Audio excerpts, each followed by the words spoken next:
تفتكر ممكن مهندس عبقري يبيع روحه للشيطان عشان يبني مجرد مبنى؟ صلي على النبي واشترك في القناة ويلا بينا نبدأ. القصة بتبدأ مع إمحاطب، مش مجرد مهندس، ده كان ساحر العمارة في مصر القديمة. إمحاطب بتاع هرم زوسر المدرج ده كان سابق عصره بقرون.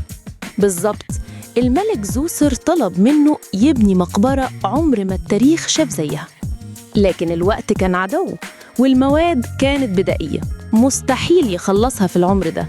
وهنا بقى دخلت القوة اللي مش طبيعية. أنا حاسس بكده. في ليلة مقمرة وهو على وشك اليأس عمل طقوس استدعى بيها ملك الجن. ملك الجن نفسه؟ دي مخاطرة تدفع تمنها عمرك كله. ملك الجن وافق يساعده ويبني الهرم في وقت قياسي، لكن كان ليه شرط. الشرط كان تضحية كبيرة، أغلى حاجة يملكها إمحاطب. أكيد طلب روحه أو روح حد بيحبه، دي نهاية كل الصفقات اللي زي دي. إمحاطب وافق من غير ما يعرف إيه هي التضحية، كان مهووس بفكرة المجد. الهرم بدأ يرتفع للسماء بشكل معجزة، أحجار بتترص لوحدها كأنها هوا.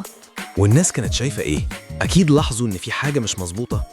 كانوا بيقولوا إن الآلهة بتباركه، محدش كان يتخيل الحقيقة المظلمة. يوم ما الهرم اكتمل ظهر ملك الجن تاني عشان ياخد تمنه. ودلوقتي وقت الدفع، يا ترى طلب منه إيه؟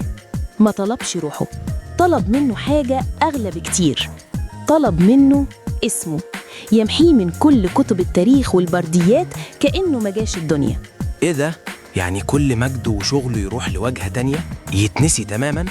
بالظبط، كل العبقرية دي هتتنسب للجن أو للآلهة، وهو هيتحول لأسطورة ملعونة. إمحاطب اكتشف إن الخلود الحقيقي مش في الحجارة، لكن في الذكرى.